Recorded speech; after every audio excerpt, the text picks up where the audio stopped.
welcome everybody to That's My Opinion, a special edition of Star Trek with co-star Marcus Thomas. But it's Into Darkness. This is the movie we are not reviewing today. No, this you're was right. The first one. That's where you're correcting me. Yes, that's where absolutely. I'm We are watching. We are reviewing Star Trek Into Darkness. There you go. That's much better. Much better. After the crew of the Enterprise find an unstoppable force of terror from within their own organization, Captain Kirk leads a manhunt to a war-zone world to capture a one-man weapon of mass destruction. Starring Chris Pine and John Cho and a whole bunch of other people who are unimportant. Because John Cho is the one who makes the movie. Cause, John Cho? He's my favorite. John Cho's your favorite. Well, I'm a fan of The Enemy. Okay. Who, spoiler alert, is Khan. I've had a very long argument with a dear friend that he never knew it was Khan. How did not Wait, he didn't know it was Khan? How did anybody not know it was Khan? Ah. Well, the preview officially does not give it away that it is Khan, and so therefore he went in not knowing it was Khan until he knew it was Khan. Well, I think it's also, too, because in the original film, Khan wasn't exactly ever a member of Starfleet. Aha, see, yes. They're So twisted. All these Star Trek movies twist the story to make it their own movie, which I think they get props for. Because I think they make the movies separate from the show much better. Yes, definitely. And even throw out a little of the old show. Like, they give, Just a little bit. They give the old Spock in there as often as they can, so... Which is weird because he said he was hanging his ears up. So I'm kind of like... Oh, but then he's, there for advice, so... Yeah, it's... I wonder how pissed off Shatner still was that he was not in this one. He was pissed. I think he was pissed. I think he was pissed. I think he makes he was enough pissed money. about the first one. I don't think he makes... I think he makes enough money. He doesn't need to be in...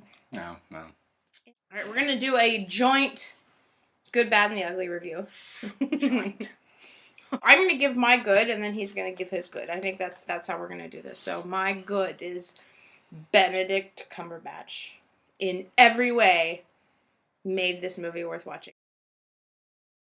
Not only for the ladies is he like the hottest MF in the whole world. It's a ladies' thing. He's hot. When he hits a guy and his hair just goes so hot. He's like the pretty boy Khan. Where you had Ricardo Montalban, who's this, oh my god, I'm completely tanned and look at my chest. This one's like, look at my hair. This one's just like, God.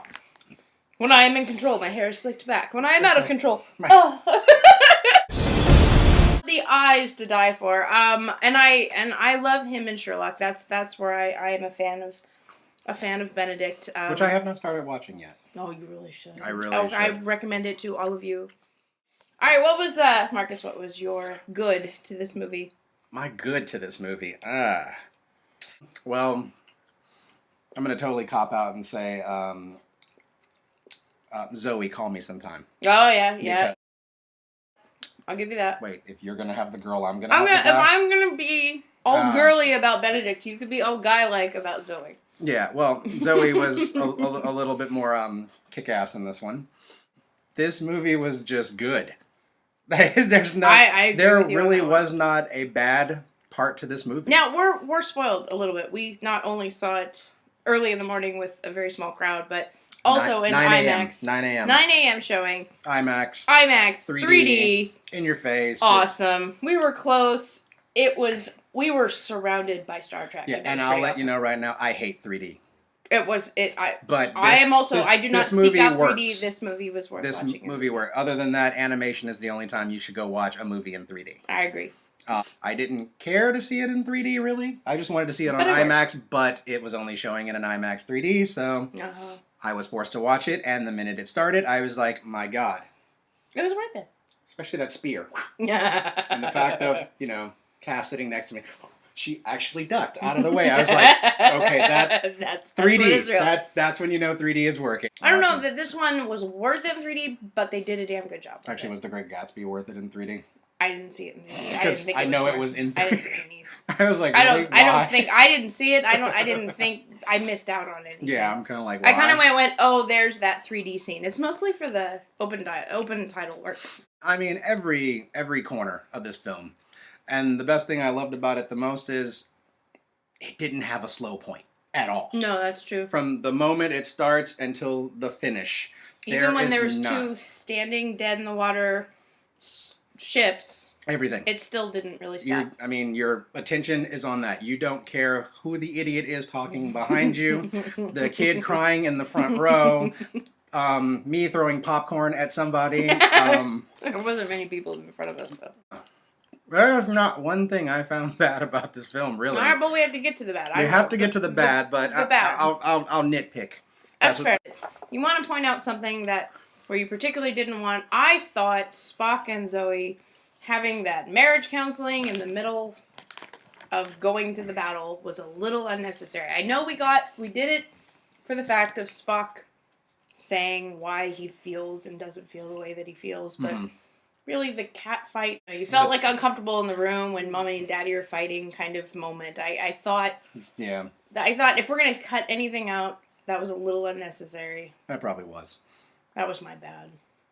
Didn't bother me. I think another bad, I'm going to have to say, what's her name? Alice Eve was a horrible actress. That is the daughter of the... Yeah. Yeah. Horrible actress. She was awful. I don't know that her character was... Hot. Was she hot? Yeah. Really? She was kind of hot. Oh, she acts so bad. She was kind of hot. Let's see, you had your girls, I had my boys. I had John, I had Benedict. I was a happy girl. But didn't we also say our bad... I'm not going to lie, Kirk's kind of hot. Chris Pine's pretty hot. I mean, I have no problem saying that. I really have a bad, but if anything, I would have to say a bad, not enough Chekhov.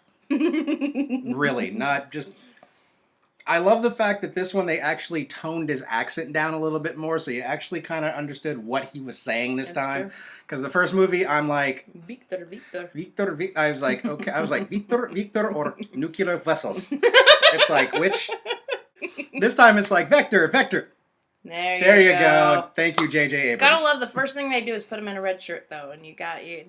Oh, is that a spoiler alert? You know what? At this point, nothing's a spoiler alert because if you haven't seen the movie I know, it's your fault. It's been out for weeks, so it literally is your fault. The first thing they do is put our favorite little Russian guy in a red shirt, and you just know he's doomed for the rest of the movie. But go out and see it for yourself. Well, clearing out the bad, I also have to kind of go back to the good again. Go back to the real good. Quick.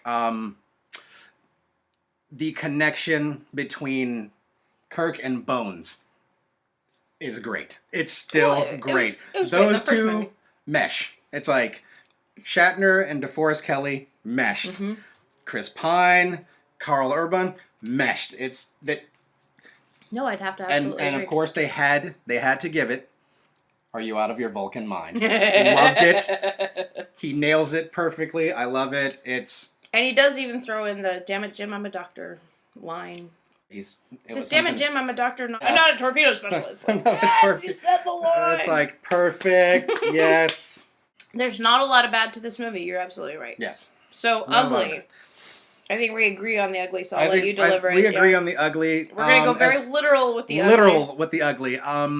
Because this movie is beautiful. Graphics. Top notch.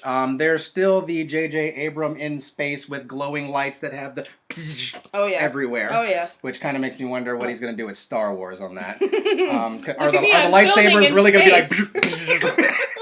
See how I put the glares? That means I'm in space and filming. It's like, but other than that, it's like nothing was really ugly. So like we said, we're going to go literal with this. Very literal. The very opening scene when Kirk and Bones are running through the little red forest. They're running, and then all of a sudden you see the indigenous people that are after them.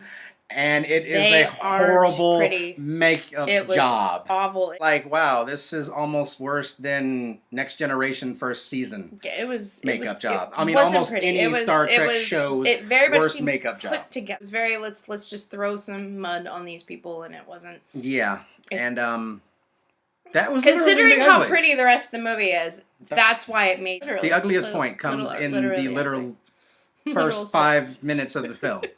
Other than that, you're stunned the rest of the way. I guess, spoiler alert. All right. The Klingons look a little different than what you're used to seeing. Oh, right. They did. Yeah, well, that's they don't exactly have the broad heads. It's kind of more like we see the Klingons, and we don't have. I was very disappointed by that we didn't see a longer scene of the Klingons. I think that. But I think this is kind of a precursor to the next film it that just opens the Klingons are going to be the next because technically they violated. I'm not going to give this one away, but they did something in this film that starts something. Starts the hint of a third movie, I'm thinking. Well, there's no hint. There's going to be a third film. Yeah. You think JJ should do it again? Yes. Yes, okay. Until it's just completely horribly done, give this man the reins to everything. Because even watching what he did in this movie, I'm like, you know what? I give you full domain to go with Star Wars. In fact, if you even want to, even though I know they won't because he does such a good job anyway, but can we get a Doctor Who movie? I love that. That'd be awesome. Steven, if you ever watch this, Stephen Moffat, Doctor Who. Please. I don't think I have fans, let alone Stephen Moffat, but yeah. It would be nice. Please. So there's the please. Just please. The request. Just Doctor Who. I mean, there's been movies, but like theater movie. Yeah, TARDIS needs to be on screen. In 3D IMAX. 3D in my face.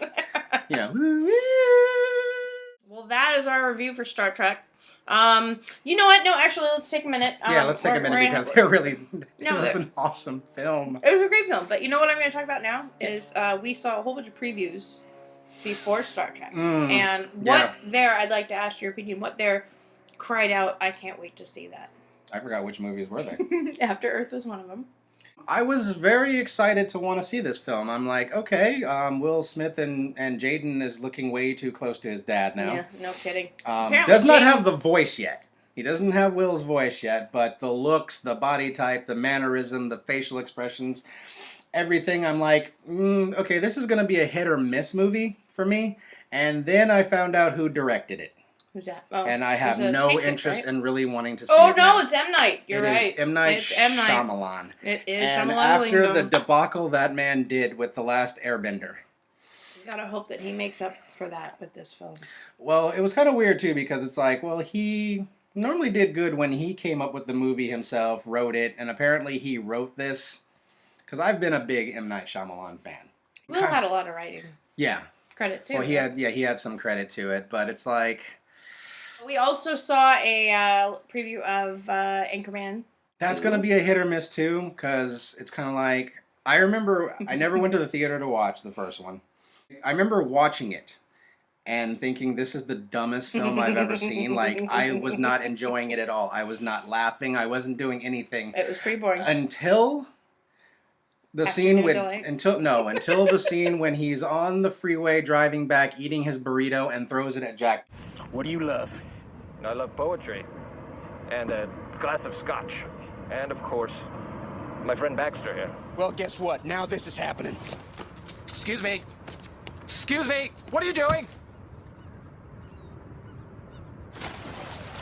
That's how I roll. I busted out laughing. I took that image there and rewound the movie all the way, or DVD, clicked all the way back, and watched it again and laughed from beginning to end. And now I find the movie hilarious. It's not a great film, but I have to give pointers to the trailers because the trailers make me laugh. Yeah. Oh, and then there's the other one coming out. I actually remember it. The Intern. Oh, The Internship. Yes, with Vince Vaughn and Owen Wilson trying to capture comedy gold again because interns for Google. Because Wedding Crashers was awesome. It was. I'm still a fan of that. I don't know how this one's gonna be. We'll see. But we will see. And I like some of the scenes. I like the questions. it's like I'll be with you, man. It's like you and I. I'll be there. You be there. Okay. It's like you may not. I will not be going out and getting a beer with you. Yes. You get high? Nice. Yes. That's classic Vince Vaughn right already, there. There's some great lines. Hopefully the previews don't ruin them. Final review on Star Trek is... Final review. Must see. Definitely a must see. Go see Star Trek. Definitely that. I'm actually going to go see it again this Sunday, so... So, signing off, and... Did you do the whole Vulcan thing? Yes, I did. All right, see y'all next week. See ya.